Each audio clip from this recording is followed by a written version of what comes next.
Waalaikumsalam. Pak Muti Anam, silakan.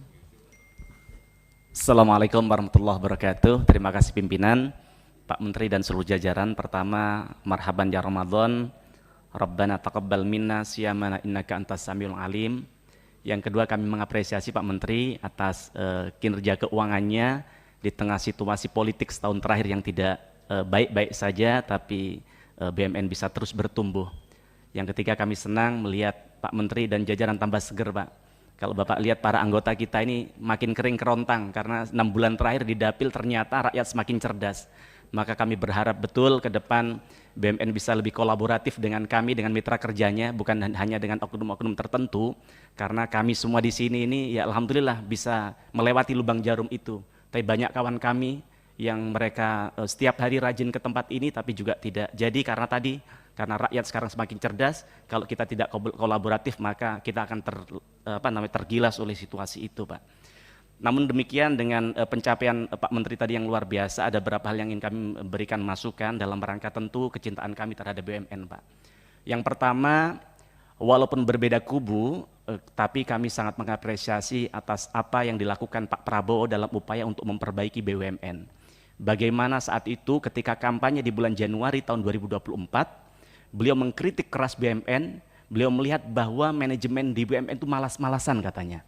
Beliau juga mengatakan bahwa BUMN ini hanya mengandalkan proteksi pemerintah. Kemudian beliau juga mengatakan di kesempatan yang lain di bulan yang sama, di bulan Januari, beliau mengatakan bahwa BUMN ini ketika diberikan privilege untuk mengerjakan proyek-proyek pemerintah, mematok harga yang tinggi, bahkan bekerjanya terkadang molor dan banyak lagi kritik yang lainnya, Pak. Nah, kemudian kalau saya cocokkan dengan presentasi Pak Menteri tadi di halaman kedua, juga demikian. Jadi kalau kita lihat amburadulnya pengelolaan BUMN terlihat dari usulan dan realisasi BUMN sepanjang tahun 2020 hingga tahun 2024 yang senilai 226,1 triliun yang Pak Menteri paparkan tadi. Maka artinya adalah setiap dividen yang diberikan oleh BUMN kepada negara, pada kenyataannya akan kembali ke BUMN melalui PMN yang diberikan kepada BUMN begitu. Walaupun kita lihat kenyataannya banyak sekali termasuk karya-karya yang ada di sini, ketika sudah diberikan kucuran puluhan triliun dana dari PMN, tapi tetap saja hancur-hancuran. Begitu juga dengan Garuda Indonesia. Kemudian kalau kita lihat di bulan Maret baru-baru ini, Pak Prabowo juga mengkritik keras BUMN. Saya jadi heran, kenapa Pak Prabowo kembali mengkritik BUMN? Padahal di bulan ini pemilu sudah selesai. Padahal beliau tidak perlu lagi elektabilitas. Padahal beliau tidak perlu lagi mencari suara hati pemilih. Artinya apa? Artinya BUMN di mata Pak Prabowo benar-benar tidak baik-baik saja begitu. Maka saya tidak bisa bayangkan ketika nanti misalnya tiba-tiba siapa tahu Pak Prabowo terpilih menjadi presiden, yang kemudian beliau melihat bahwa BUMN tidak baik, bahwa BUMN hanya jadi benalu bagi negara, bahwa BUMN hanya jadi lintah darat bagi bangsa kita, dan kemudian beliau membuarkan BUMN ini, maka tentu Pak Erick Thohir sebagai Menteri BUMN di periode 2019-2024 akan dicatat sebagai dalam sejarah bahwa sebagai Menteri BUMN terburuk di dalam sejarah itu begitu, Pak. Maka harapan kami ke depan harus diperbaikin, Pak. Di waktu yang singkat ini ke depan harus dilakukan kerja-kerja taktis agar kemudian BUMN, mohon maaf kalau sekali lagi meminjam istilahnya Pak Prabowo, Pak Erick Thohir ini omon-omon aja begitu. No action. Jadi hanya kalau katanya anak muda seperti itu tadi. Nah, kemudian yang selanjutnya soal target BUMN dalam Renstra tahun 2022-2024 sudah pasti tidak tercapai. Artinya sekali lagi Pak Erick Thohir gagal total dalam memimpin BUMN periode 2019-2024. Saya ini sudah sering mengingatkan Menteri BUMN mengenai capaian Renstra. Sebenarnya cara sangat mudah untuk melihat kinerja BUMN adalah melihat capaian labanya. Kalau kita lihat di Renstra tahun 2020 hingga tahun 2024, yang di situ dipaparkan bahwa target kumulatif laba BUMN adalah 1.172 triliun. Mungkin Bapak lupa di halaman berapa, itu di halaman 65 Renstra. Nah, adapun target kumulatif kalau mau kita jabarkan tahun 2020 hingga tahun 2023 secara berturut-turut adalah 178 triliun, kemudian 199 triliun, 222 triliun, dan 248 triliun, yang kita total adalah 847 triliun. Sedangkan capaian laba seperti yang dipaparkan oleh Pak Erick Thohir tadi, ketika kita pantau dari tahun 2020 hingga tahun 2023 secara berturut-turut hanya 13 triliun, kemudian 125 triliun, 309 triliun, dan kemudian seperti yang dipaparkan soal asumsi 2023 yaitu 292 triliun, yang artinya totalnya hanya 739 triliun. Yang kalau kita kemudian kita cek gapnya adalah ada 108 triliun yang tidak tercapai. Kemudian ditambah target laba tahun 2024 yang di dalam Renstra disebutkan yaitu 325 triliun, maka ditambah gap yang ada, totalnya saya hitung-hitung tadi adalah 433 triliun. Nah, maka kami tidak habis di akal pikir kami, hal ini akan tercapai di periode akhir Bapak. Karena apa? Kalau kita lihat laba BUMN kontributor terbesar adalah dari Bank BUMN yang itu mencapai 44%. Yang itu saya pikir di periode di tahun 2024 ini paling mentok dari akumulasi perbankan BUMN hanya tercapai 160 triliun. Maka sekali lagi hal yang Bapak lakukan selama ini ya seperti yang disampaikan Pak Prabowo tadi, hanya sekedar omong-omong saja. Belum lagi kalau kita lihat di Renstra target capaian yang lain yang tidak tercapai, yaitu soal ada 6 BUMN yang Bapak sampaikan di Renstra akan masuk dalam top perusahaan global pada tahun 2023, dan ada 7 perusahaan BUMN yang akan masuk dalam top perusahaan global di tahun 2024, yang itu di tahun 2023 ini baru tercapai satu yang masuk Fortune 500 global yaitu Pertamina.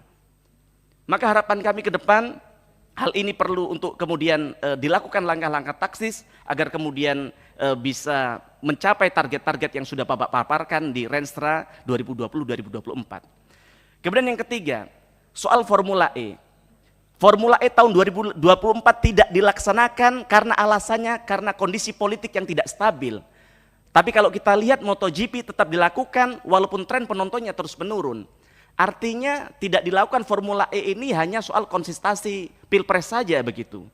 Maka harapan kami Pak Menteri, Bapak tahu bahwa penyelenggara Formula E pengganti Jakarta adalah mana Pak Menteri? Yaitu Tokyo dan Shanghai. Maka harapan kami di tahun berikutnya, ini kan sudah kelihatan di quick count kalau menurut capres yang Pak Menteri dukung kan begitu. Artinya pemilu kan sudah aman-aman saja. Artinya harapan kami formula ini bisa terus diteruskan agar bagaimana ini yang sudah sejalan dengan konsep hilirisasi dan pengembangan industri listrik di negara kita bisa segera terwujud begitu. Kemudian yang keempat soal penundaan IPO Pertamina Hulu Energy. Kembali Kementerian BUMN kami lihat bahwa baru-baru ini akan menunda Palemco. Tidak habis di pikiran kami bahwa 2 tahun yang lalu ketika negara kita mengalami kelangkaan minyak goreng, yang di sisi lain minyak sawit begitu melimpah di negara kita, yang kemudian ada inisiasi dari Kementerian BUMN untuk membuat Palemco agar menjadi industri minyak goreng terbesar di negara kita. Tapi kenyataannya baru-baru ini diumumkan itu akan ditunda. Apakah kita kalah dengan oligarki-oligarki yang ada di dalam negeri kita, Pak? Yang kemudian ini tidak dilakukan, padahal rakyat sangat berharap banyak sekali atas hal ini. Kemudian yang kelima, Pak, pada kesempatan kali ini, saya Mufti Anam dari fraksi PDI Perjuangan mengusulkan dan meminta laporan keuangan BUMN atas pertanggungjawaban penggunaan dana investasi untuk pengembangan startup di Indonesia yang melibatkan anak perusahaan Telkom, anak perusahaan BRI dan lainnya yang dikucurkan ke berbagai startup yang mencapai triliunan rupiah. Kalau perlu pimpinan dalam hal ini dibentuk panja agar kemudian kita bisa tahu secara terang benderang persoalan yang terjadi ini. Kemudian soal PMN di halaman 7. Kalau kita lihat dari apa yang dipaparkan Pak Menteri tadi, ada peningkatan permintaan PMN naik 200%. Maka harapan kami ini bisa dikaji ulang, karena agar negara tidak begitu murah meriah memberikan PMN begitu saja tanpa mengukur produktivitas dari PMN itu sendiri. Maka yang pertama saya setuju dengan apa yang disampaikan oleh kawan kami Pak Herman Hoiron. Setahu kami 2 tahun lalu ketika kami rapat dengan PLN, saat itu sudah jelas bahwa dengan PMN terakhir itu, waktu itu bisa dicek di rapat 2 tahun lalu, Pak Dirut PLN mengatakan bahwa ini adalah tahun terakhir kita meminta PMN untuk kepentingan program listrik masuk desa. Pertanyaannya, kemana duit PMN 2 tahun yang lalu. Kemudian hari ini, ketika minta program listrik desa ini, kami ingin tanyakan, kami sepakat apa disampaikan kawan kami Partai Demokrat tadi. Dana PMN yang dibutuhkan 3 triliun ini akan disalurkan di listrik desa di mana saja. Dan yang kedua, harapan kami ketika itu memang benar-benar dibutuhkan, maka harapan kami juga tidak menggunakan transmisi seperti yang selama ini berjalan karena itu biayanya sangat mahal. Mungkin ke depan bisa menggunakan EBT agar lebih efektif dan juga kemudian bisa mendukung program pemerintah soal energi baru terbarukan. Kemudian soal ID Food. Di minggu yang lalu kami juga rapat dengan ID Food, dengan RNI. Kami sangat kecewa ternyata setelah kami memberikan PMN ke RNI tidak ada perbaikan ke RNI. Dan ternyata di tengah mahalnya harga minyak goreng, di tengah harganya meningkatnya harga beras, ID Food bahkan jauh lebih mahal harganya daripada di pasar dan sebagainya. Artinya apa? Artinya PMN yang diberikan pemerintah tidak ada artinya sama sekali bagi mereka. Maka harapan kami, kalau ini tidak jelas peruntukannya, tidak jelas KPI-nya, untuk dicoret dari daftar usulan PMN di tahun 2024 begitu. Kemudian di halaman nomor 2 Pak Menteri, di halaman nomor 2 soal PMN tadi, kami ingin tanya agar tolak ukurnya jelas.